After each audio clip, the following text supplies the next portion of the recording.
Qader Zoom, j'ai actuellement M. Abdel Nasser Taha, notre expert économique, notre expert qui a la main quand même dans les affaires concernant les différentes dimensions de la relation entre l'Égypte et la Chine, notamment dans le domaine économique. M. Abdel Nasser Taha, toujours vous êtes le bienvenu sur l'antenne internationale. Bonsoir. Bonsoir à vous. Bonsoir, M. Abdel Nasser Taha. Permettez-moi de vous poser cette question.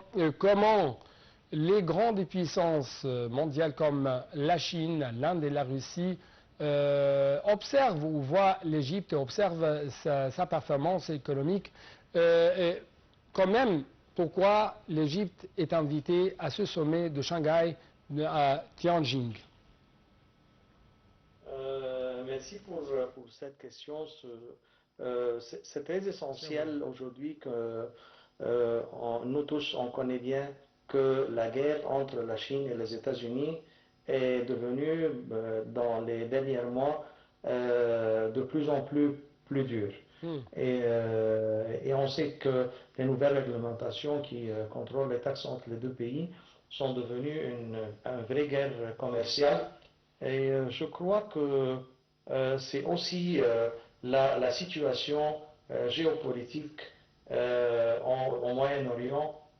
Ces deux indices indiquent toujours que le Moyen-Orient, surtout l'Égypte, est une étape, une phase très essentielle et très stratégique pour la Chine. La Chine aujourd'hui, moi je travaillais quand vous avez exprimé, dans quelques boîtes chinoises, et je vois que l'intérêt des Chinois, c'est d'être présents avec l'Égypte sur les territoires égyptiens, de point de vue commerce, industrie et services logistiques. On connaît bien que la situation géopolitique, l'Égypte demande un support mondial de plusieurs pays du monde pour soutenir le peuple palestinien, dont l'Égypte est le premier pas vers cette protection et aide pour le peuple palestinien. Mais dans la guerre commerciale, on a vu dans les derniers mois qu'il y a beaucoup de boîtes chinoises, des sociétés d'industrie qui ont ouvert en Égypte et commencent à ouvrir des opérations pour préparer des produits chinois, mais qui sont fabriqués sur les territoires égyptiens, fabriqués en Égypte, et qui ont le label fabriqué en Égypte, mais qui sont à un pourcentage des produits chinois. Cette guerre est contre la lutte et les sanctions qui est entre les États-Unis et aussi qui est dirigée vers le marché européen et le marché africain en même temps. Notre présence entre l'Afrique, le Nord, l'Europe et l'Asie est très distinguée et joue un rôle principal dans le commerce international, comme on le sait.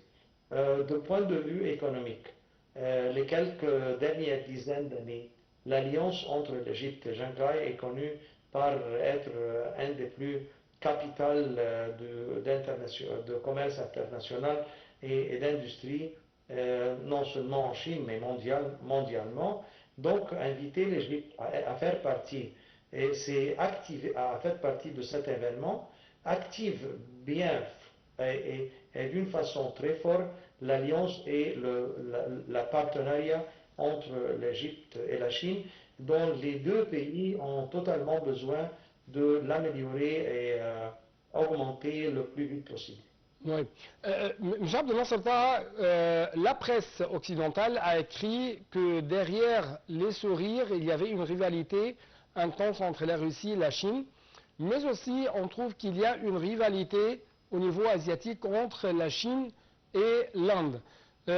Comment l'Égypte essaye de faire deux grands partenariats avec ces trois grandes puissances mondiales, économiquement parlant quand même, alors qu'il y a une rivalité entre eux?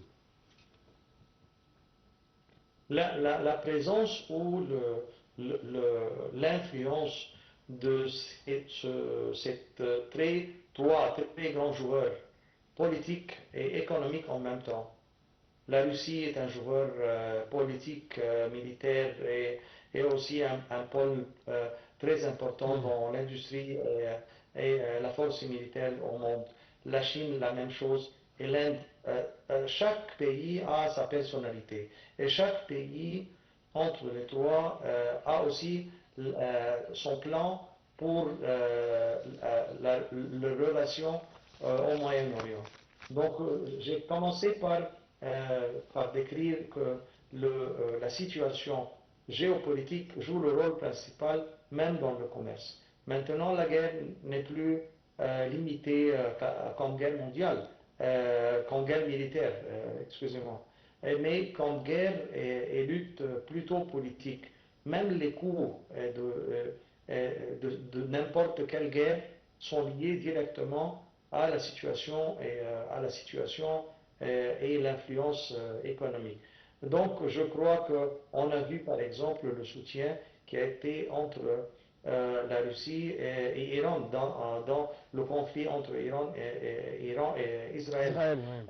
Donc, tous les joueurs maintenant, il y a si je peux dire, dans le conflit militaire. Oui, si je peux dire, donc, toutes ces grandes puissances mondiales voient l'Égypte en tant qu'un partenaire fiable, économiquement parlant, militairement parlant, mais aussi politiquement ou stratégiquement parlant, n'est-ce pas? Exactement. On a vu que les accords entre l'Égypte et la Chine militaire ont ajouté plus et ont renforcé en plus la situation militaire égyptienne qui a été totalement dépendant de l'arme américaine. Oui, je crois que cette coopération...